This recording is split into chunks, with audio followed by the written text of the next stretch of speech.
వేదికపై ఉన్న పెద్దలు చర్చలో పాల్గొనడానికి చేసినటువంటి పెద్దలందరికీ తెలంగాణ ఉద్యమ వందనాలు.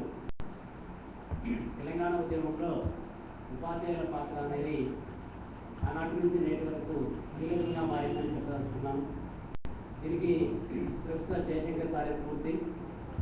హైదరాబాద్ రాష్ట్రం ఏర్పడ్డ నాటి నుండి ఇక్కడ నిబంధనలు ఉల్లంఘింపబడినప్పుడు సారు విద్యార్థిగా, ఉపాధ్యాయునిగా, అధ్యాపకునిగా, ఒక వైస్ ఛాన్సలర్గా ఎక్కడ ఏమాత్రం అవకాశం దొరికినా కూడా నలుగురు పిలిచినా కూడా వెళ్ళి తెలంగాణ ఆవశ్యకత గురించి, తెలంగాణ ఉద్యమం గురించి చెప్పి అందరినీ ఉత్తేజపరుస్తున్నారు. ఆ స్ఫూర్తితోటే ఈరోజు ఉపాధ్యాయుల లోకమంతా కూడా తెలంగాణ ఉద్యమంలో చురుగ్గా పాల్గొంటుందని నేను భావిస్తాను. ఉపాధ్యాయులుగా మా పాత్ర కూడా ఇటు విద్యార్థులకు విద్యార్థులు చెప్తూనే ఒక సామాజికవేత్తగా, సామాజిక స్పృహ కలిగినటువంటి పౌరునిగా వ్యవహరించాల్సినటువంటి అవసరం ఈరోజు ఉన్నది. మేము గిరిజన సంక్షేమ శాఖలో పనిచేస్తున్నాం. ఉపాధ్యాయులుగా జిల్లా కేంద్రానికి సుమారు 150-200 కిలోమీటర్ల దూరంలో పనిచేస్తాం. కనీస వసతులు కూడా ఉండవు. అక్కడ ఇలాంటి మీడియా ఉండదు, పేపర్ ఉండదు. పిల్లలు అడుగుతూ ఉంటారు, ఏం సార్ తెలంగాణ అంటే? ఆ తెలంగాణ ఏంటి సార్, హైదరాబాద్ రాష్ట్రం ఏంటి సార్ అని అక్కడ పిల్లలు దాదాపుగా లేట్గా పడికి వస్తారు. 10th క్లాస్లో ఉండేటువంటి పిల్లలు 16-17 సంవత్సరాల పిల్లలు కూడా అడుగుతూ ఉంటారు. చుట్టూ ఉన్నటువంటి యూత్ అడుగుతూ ఉంటారు. అప్పుడు దురదృష్టం కొద్ది మరి ఎక్కడ కూడా తెలంగాణ చరిత్ర ఏ పుస్తకంలోనూ రాయబడలేదు, ఏ ఘట్టం కూడా రాయబడలేదు. దానికి మేము పుస్తకాలు చదువుకొని పిల్లలు చెప్తున్నాం. ఇదేదో ఉపన్యాసం ఇవ్వడం కాదు, వాస్తవం. తెలంగాణ రాష్ట్రం అంటే ఇట్లా 10 జిల్లాలు. 48 సెప్టెంబర్ 17 నాడు మనము నైజాం భాగం నుంచి బయటకు వచ్చినాం. స్వాతంత్రం ఇక్కడ మన తెలంగాణకు అప్పుడు వచ్చింది. ఇట్లా మనకు ముఖ్యమంత్రి ఉండేది. ఈ వీళ్ళు 1952లో మరి 53లో ఆంధ్ర రాష్ట్రం ఏర్పడింది. వాళ్ళకు ముఖ్యమంత్రి టంగుటూరి ప్రకాశం పంతులు, మనకేమో ముఖ్యమంత్రి ఇక్కడ బూర్గుల రామకృష్ణారావు ఉండే. ఈ చరిత్ర అంతా పిల్లలకు చెప్పాల్సి వచ్చింది. మరి ఎందుకు కావాలని కోరుకుంటాను సార్ మనం తెలంగాణ? ఎందుకు కావాలని కోరుకుంటాను అంటే మీ అందరికీ తెలిసిందే, మేము పుస్తకాలు చదివి వాళ్ళకి చెప్తూ ఉన్నాం.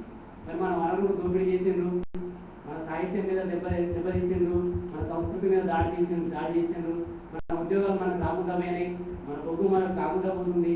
విషయాలని కూడా విద్యార్థులకు చెప్పి మారుమూల ప్రాంతాల్లో కూడా మేము అడవిలో కూడా ర్యాలీలు తీయించి కనీసం మండల కేంద్రం వరకు వాళ్ళని చేర్చగలిగినాం. జిల్లా కేంద్రంలో వచ్చి మేము పార్టిసిపేట్ కాగలిగినాం. ఈరోజు ఉపాధ్యాయుడి పాత్ర ఏంటంటే కేవలం క్లాస్ రూమ్కే కాకుండా కొంచెం బయట ఆలోచించి అక్కడ ఉండేటువంటి యూత్ కానీ, అక్కడ ఉండేటువంటి పిల్లల్ని కానీ మేము చైతన్యపరచగలిగినాం. ఎక్కడ కూడా చరిత్రలో లేదు, ఒక దొడ్డి కుమ్రయ్య గురించి లేదు, ఒక చాకలీలమ్మ గురించి లేదు, షేక్ బందగి గురించి లేదు, షురేబుల్లా ఖాన్ గురించి లేదు, సురేబాల్ ఖాన్ గురించి లేదు.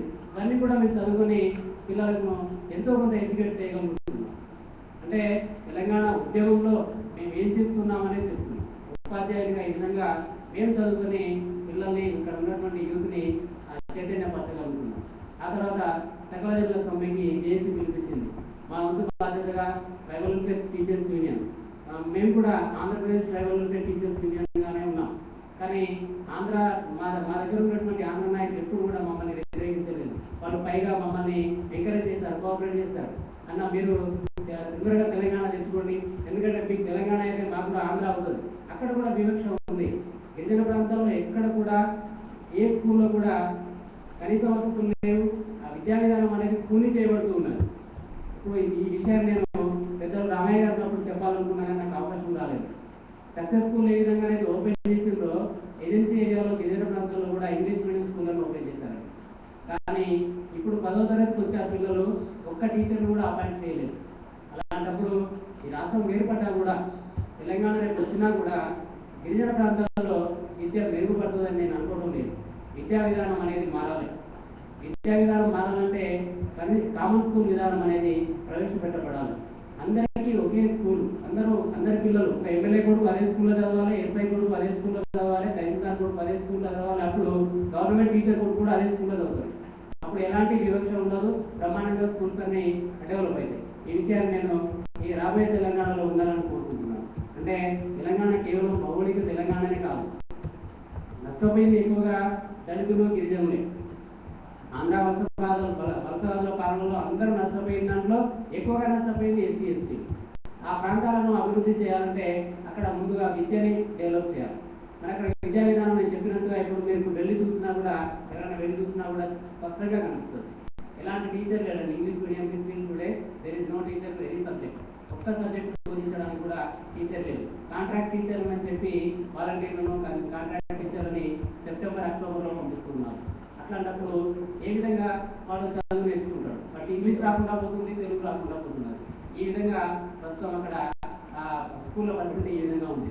అయినప్పటికీ వాళ్ళని చైతన్యం చేస్తూ మేము ఈ సకల జనుల సమ్మెలో కూడా పాల్గొనడం జరిగింది. ఇక సకల జనుల సమ్మె సఫలమైందా విఫలమైందా అని బాగా చర్చ జరుగుతూ ఉన్నది. సఫలం కాకుండా విఫలం కాలేదని మాత్రం నేను చెప్పగలను. ఎందుకంటే కేంద్ర ప్రభుత్వంలో ఎంతో కొంత కదలిక వచ్చింది సకల జనుల సమ్మె వల్ల. ఇంకొంచెం రాజకీయ నాయకులు కనుక కోఆపరేట్ చేసి ఉంటే, సహకరించి ఉంటే తప్పకుండా తెలంగాణ రాష్ట్రం సిద్ధించేది. వాళ్ళు ముసలిలాగా రంగులు మార్చి దాన్ని ఎంతో కొంత విచ్ఛిన్నం చేయడానికి పరోక్షంగా కుట్ర పన్నారనేది పెద్దలు మీ అందరికీ తెలుసు. అది అందరూ ఇచ్చినటువంటి సత్యం. మరి ఈ మలిదశ ఉద్యమం కూడా మళ్ళీ ప్రారంభించదలుచుకున్నామని అనుకున్నప్పుడు ఎవరు కూడా, అంటే రాజకీయ నాయకులు ఇచ్చేటువంటి, రాజకీయ పార్టీలు ఇచ్చేటువంటి పిలుపునైతే ఎవరు నమ్మకపోవచ్చు. వాళ్ళు రాజకీయ నాయకులని మనం దోషులుగా చూపించి తప్పుకోవడం కూడా సరైనది కాదు. అందరూ పెద్దలు ఇందాక చెప్పినట్టుగా, రామేశ్వర చెప్పినట్టు ఒక గొడుగు కిందికి రావాలి. అయితే దురదృష్టవశాత్తు ఏమైందంటే ఆ రోజుల్లో ఒకటే యూనియన్ ఉండేది కావచ్చు, కానీ ఈ రోజుల్లో అది సాధ్యపడదు.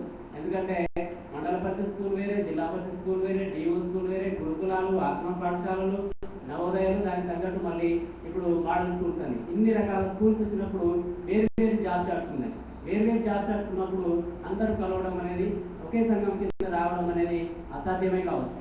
అయినప్పటికీ లక్ష్యం ఒకటే, అందరం కలిసి తెలంగాణ రాష్ట్రం కోసం పోరాడాలనుకున్నప్పుడు ఒక ఐక్య వేదిక కిందికి వచ్చి రాజకీయాలకు అతీతంగా మనం పోరాడాల్సినది. దీనికి అంతిమ పరిష్కారం రాజకీయ ప్రక్రియ ద్వారానే జరుగుతుంది. కాబట్టి రాజకీయ నాయకుల యొక్క మెడలు వచ్చే విధంగా ఉద్యమం చేస్తే తప్ప వాళ్ళు కూడా దిగిరారు.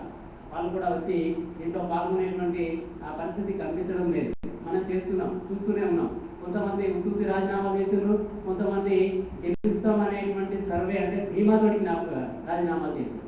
గెలుస్తామనే వాళ్ళు గెలిచిండ్రు, ఓడిపోతామని మామూలుగా రాజీనామా చేసే వాళ్ళు కూడా పోటీ చేసిండ్రు. కొంతమంది రాజీనామా చేసి స్పీకర్ దగ్గరికి వెళ్ళి నేను ఏదో గుర్తించి రాజీనామా చేస్తున్నా, నా రాజీనామా ఆమోదించగలను కూడా పైరవ చేస్తున్నారు. మరి దీని అంతటినీ కూడా మనం మామూలు ప్రజానీకంలో కూడా తీసుకెళ్ళగలిగాం. ఇప్పుడు ఉప ఎన్నికలు వచ్చినప్పుడు సమైక్యవాద పార్టీలను చెప్పుకునే వాళ్ళకు కూడా బ్రహ్మాండంగా ఓట్లు పడ్డాయి. మొన్న మా దగ్గర సర్కార్లో ఓటింగ్ చూస్తే నువ్వా నేనా అన్నట్టుగా జరిగింది. అంటే అక్కడ ఏం ప్రభావితం చేసింది? ఒకసారి మనం అందరం మేధావులమైనటువంటి మనం ఒకసారి దాన్ని ఆత్మపరిశీలన చేసుకోవాల్సిన అవసరం ఉన్నది. ఉపాధ్యాయులుగా, మేధావులుగా, సామాజిక స్పృహ ఉన్నటువంటి వ్యక్తులుగా ఎందుకు జరుగుతుంది? ఇంత ఉధృతంగా ఉద్యమం ఉన్నప్పుడు కూడా సమైక్యవాదుల వైపుకు ప్రజలు ఎందుకు వెళ్తున్నారు? అంటే ఈ వీళ్ళ మీద నమ్మకం లేకనా, లేకపోతే వాళ్ళ ప్రలోభాలకు లొంగి చేస్తున్నారా? ఈ విషయాన్ని మనం గమనించి ప్రజలు తీసుకెళ్లాల్సినటువంటి అవసరం ఉన్నది. ఇంకా గిరిజన సంక్షేమ శాఖలో విద్యా విధానం గురించి చెప్పాను. రాబోయే తెలంగాణలో తప్పకుండా కేవలం భౌగోళిక తెలంగాణనే కాకుండా మా విద్యా విధానంలో మార్పు రావాలని కోరుకుంటాం. అదేవిధంగా జనాభా ప్రాతిపదికన రిజర్వేషన్లను అమలు చేసే విధానం కూడా మేము కోరుకుంటాం. అంతేకాకుండా చట్టసభల్లో కూడా ఏ జనాభాకి, ఏ కులాలకి ఎంత శాతం రిజర్వేషన్ ఉండాలి, చట్టసభలో కూడా అదే విధానాన్ని కొనసాగించాలని చెప్పి రాబోయే తెలంగాణలో మేము కోరుకోదలుచుకున్నాం. ఇక మలిదశ పోరాటం కనుక మొదలైనట్టయితే తప్పకుండా రాజకీయాలకు అతీతంగా మేము తప్పకుండా భాగస్వాములమై ఈ సమ్మెని పోరాటంలో, ఉద్యమంలో మనస్ఫూర్తిగా మనసా వాచా కర్మణ పాల్గొంటామని తెలియజేస్తూ ఈ అవకాశం ఇచ్చినటువంటి నిర్వాహకులకి, టీఆర్సీ వాళ్ళకి ధన్యవాదాలు తెలియజేసుకుంటున్నాను. జై తెలంగాణ.